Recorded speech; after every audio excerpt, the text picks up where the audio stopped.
দেশে 12 ফেব্রুয়ারি ত্রয়োদশ সংসদ নির্বাচন অনুষ্ঠিত হয়েছে। এই নির্বাচন নিয়ে গতকাল 11 দলের শীর্ষ নেতৃবৃন্দের বৈঠক হয়েছে। সে বৈঠক থেকে এসেই আমির জামাত ডাক্তার শফিকুর রহমান, আল্লামা মামুনুল হক, এনসিবির আহ্বায়ক নাহিদুল ইসলাম আর অন্যান্য নেতৃবৃন্দ ছিলেন। 11 দলের একটা ব্রিফিং হয়েছে। সেখানে নির্বাচন উত্তর যে প্রতিক্রিয়া আগের দিন করলো, গতকালটাই অনেকটা বিস্তারিত হয়েছে। এই 11 দলের একটা লিয়াজো কমিটি আছে। এই লিয়াজো কমিটির আজকে মিটিং ছিল। শীর্ষ বৈঠক থেকেই লিয়াজো কমিটিকে যে কাজ দেয়া হয়েছে তার আলোকে আমরা 11টি দল বসে, এই লিয়াজো কমিটি বসে আমরা কতগুলি সিদ্ধান্ত নিয়েছি। তার প্রেক্ষিতে আমরা কিছু বিষয় আপনাদের সামনে অবহিত করার জন্য এখানে উপস্থিত হয়েছি।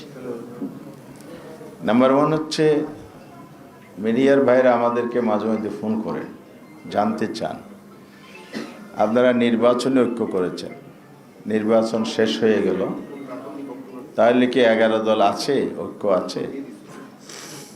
এই প্রশ্নে আমাদের আজকে স্পষ্ট করতে হচ্ছে, এটা গতকালই সিদ্ধান্ত হয়েছে।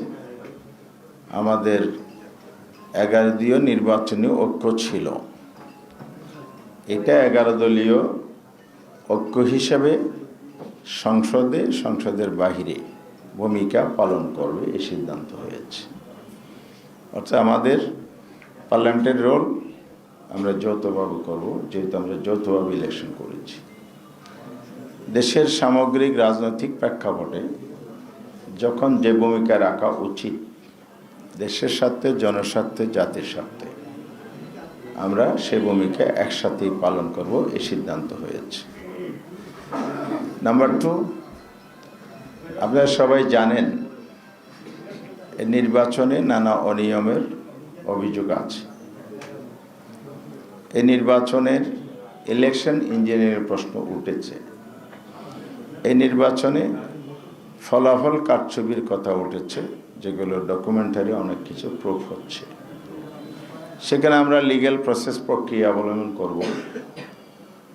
আরপি অনুযায়ী যে প্রসেস আছে সে অনুযায়ী আমরা যেসব আসনে কারচুপি হয়েছে, এভিডেন্স আছে, স্বল্প ব্যবধানে হারানো হয়েছে বা ফলাফলের ব্যবধান দেখানো হয়েছে জয় পরাজয়ের ক্ষেত্রে, সে আসনগুলো চিহ্নিত করে স্ব আসন থেকে পুনর্গণনা, রিকাউন্টিংয়ের জন্য আবেদন হয়েছে।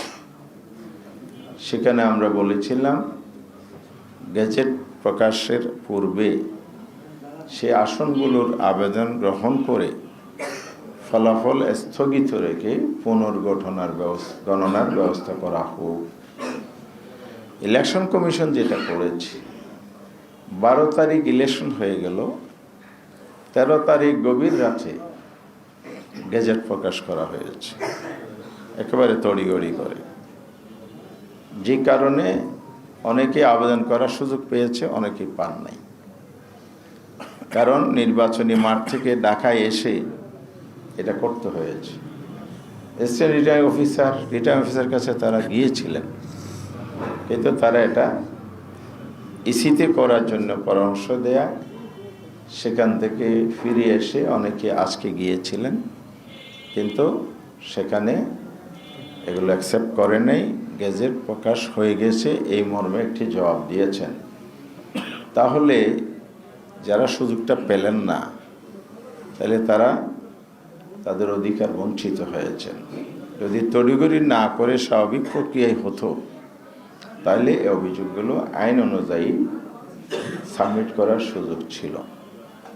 তবে ট্রাইব্যুনাল করার সুযোগ নিতে হবে। গেজেট যেহেতু হয়ে গেছে, রিকাউন্টিংয়ের সুযোগ নাই, আমরা সে পথে হাঁটব এবং পর্যায়ক্রমে হাইকোর্টে রিট করার প্রভিশন আছে, এগুলোকে আমরা কাজে লাগাবো, সেই পথে আমরা আগাচ্ছি।